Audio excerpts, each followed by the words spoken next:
यहोवा संकटातून मुक्त करीतो. मी सर्व समयी यहोवाचा धन्यवाद करीन. माझ्या मुखात त्याची स्तुती निरंतर असेल. यहोवाविषयी माझा जीव प्रतिष्ठा मिरविल. दीन ते ऐकून हर्ष करतील.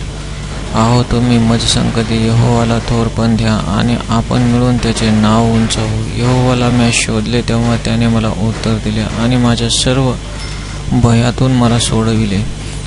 त्यांनी त्याचकडे पाहिले आणि ते प्रकाशित झाले आणि त्यांची मुखे कधीही लज्जित होणार नाहीत. या दिनाने आरोळी केली तेव्हा यहोवाने ऐकली आणि त्याच्या सर्व संकटातून त्याला तारले.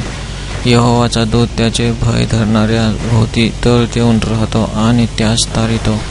अहो, तुम्ही अनुभवून पहा की यहोवा चांगला आहे. जो पुरुष त्याचा आश्रय धरतो तो सुखी आहे. अहो, तुम्ही त्याचे पवित्र यहोवाला भ्या, का की तो त्याचे भय धरणाऱ्यास त्याच्या उणे पडत नाही. तरुण सिंहास देखील उणे पडते आणि ते भुके होतील, परंतु यहोवाला शोधतात त्याचे चांगले ते काहीच उणे पडणार नाही. अहो लेकरांनो, या माझे ऐका यहोवाचे भय मी तुम्हाला शिकवीन. सुख पाहण्यासाठी आयुष्याची इच्छा आणि दिवसाची आवड धरितो तो मनुष्य कोण आहे? तो आपली जीभ वाईटापासून आणि आपले ओठ कपटे बोलण्यापासून राख.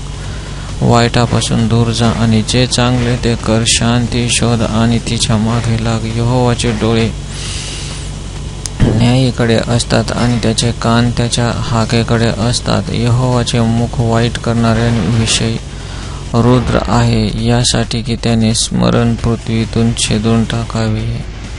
न्यायी जनांनी आरोळी केली आणि यहोवाने ऐकली आणि त्याच्या सर्व संकटातून त्यास मुक्त केले. भग्न हृदयाचे जे त्याच्याजवळ यहोवा असतो, पश्चातापी आत्म्यांच्यांना तो तारतो.